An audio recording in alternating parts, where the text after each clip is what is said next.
Hilda's Mermaid. Fairy Tale. Little Hilda's father was a sailor and went away on long voyages. Hilda lived in a little cottage on the shore and used to spin and knit while her father was away, for her mother was dead and she had to be the housekeeper. Some days she would go out in her boat and fish, for Hilda was fond of the water. She was born and had always lived on the shore. When the water was very calm, Hilda would look down into the blue depths and try to see a mermaid. She was very anxious to see one. She had heard her father tell such wonderful stories about them, how they sang and combed their beautiful long hair.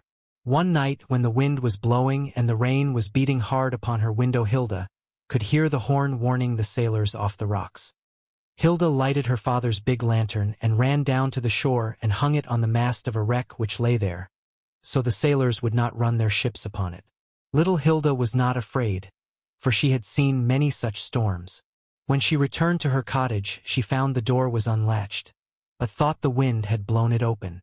When she entered, she found a little girl with beautiful hair sitting on the floor. She was a little frightened at first, for the girl wore a green dress and it was wound around her body in the strangest manner. "I saw your light," said the child, "and came in. The wind blew me far up on shore. I should not have come up on a night like this, but a big wave looked so tempting I thought I would jump on it and have a nice ride. But it was nearer the shore than I thought it, and it landed me right near your door." Oh my! How Hilda's heart beat, for she knew this child must be a mermaid. Then she saw what she had thought a green dress was really her body and tail curled up on the floor, and it was beautiful as the lamp fell upon it and made it glisten. "Will you have some of my supper?" asked Hilda, for she wanted to be hospitable, although she had not the least idea what mermaids ate. "Thank you," answered the mermaid. "I am not very hungry, but if you could give me a seaweed sandwich, I should like it." Poor Hilda did not know what to do, but she went to the closet and brought out some bread, which she spread with nice fresh butter, and filled a glass with milk. She told her she was sorry, but she did not have any seaweed sandwiches, but she hoped she would like what she had prepared. The little mermaid ate it and Hilda was pleased. "Do you live here all the time?" she asked Hilda. "I should think you would be very warm and want to be in the water part of the time." Hilda told her she could not live in the water as she did, because her body was not like hers. "Oh, I am so sorry," replied the mermaid. "I hoped you would visit me sometime.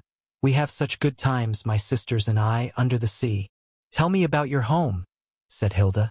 "Come and sit beside me and I will," she replied. Hilda sat upon the floor by her side. The mermaid felt of Hilda's clothes and thought it must be a bother to have so many clothes. "How can you swim?" she asked. Hilda told her she put on a bathing suit, but the mermaid thought that a nuisance. "I will tell you about our house first," she began. "Our father, Neptune, lives in a beautiful castle at the bottom of the sea. It is built of mother of pearl. All around the castle grow beautiful green things, and it has fine white sand around it also. All my sisters live there, and we are always glad to get home after we have been at the top of the ocean. It is so nice and cool in our home. The wind never blows there and the rain does not reach us." "You do not mind being wet by the rain, do you?" asked Hilda. "Oh no," said the mermaid. "But the rain hurts us. It falls in little sharp points and feels like pebbles."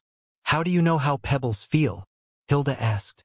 "Oh, sometimes the Nereids come and bother us. They throw pebbles and stir up the water so we cannot see." "Who are the Nereids?" asked Hilda. "They are the sea nymphs, but we make the dogfish drive them away. We are sirens, and they are very jealous of us because we are more beautiful than they," said the mermaid. Hilda thought she was rather conceited, but the little mermaid seemed to be quite unconscious she had conveyed that impression. "How do you find your way home after you have been at the top of the ocean?" asked Hilda. "Oh, when Father Neptune counts us and finds any missing, he sends a whale to spout. Sometimes he sends more than one, and we know where to dive when we see that." "What do you eat besides seaweed sandwiches?" asked Hilda. "Fish eggs and very little fish," answered the mermaid. "When we have a party, we have cake." Hilda opened her eyes. "Where do you get cake?" she asked. "We make it. We grind coral into flour and mix it with fish eggs. Then we put it in a shell and send a mermaid to the top of the ocean with it, and she holds it in the sun until it bakes.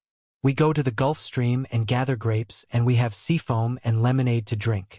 Lemonade? Said Hilda. Where do you get your lemons? Why, the sea lemon, replied the mermaid. That is a small mussel fish the color of a lemon. What do you do at your parties? You cannot dance, said Hilda. We swim to the music, circle around and dive and glide. But the music, where do you get musicians? Hilda continued. We have plenty of music, replied the mermaid. The sea elephant trumpets for us. Then there is the pipefish. The swordfish runs the scales of the sea adder with his sword. The seashells blob, and altogether we have splendid music. But it is late, and we must not talk any more. So the little mermaid curled herself up, and soon they were asleep. The sun shining in the window awakened Hilda next morning, and she looked about her. The mermaid was not there, but Hilda was sure it had not been a dream, for she found pieces of seaweed on the floor, and every time she goes out in her boat she looks for her friend, and when the whales spout she knows they are telling the mermaids to come home.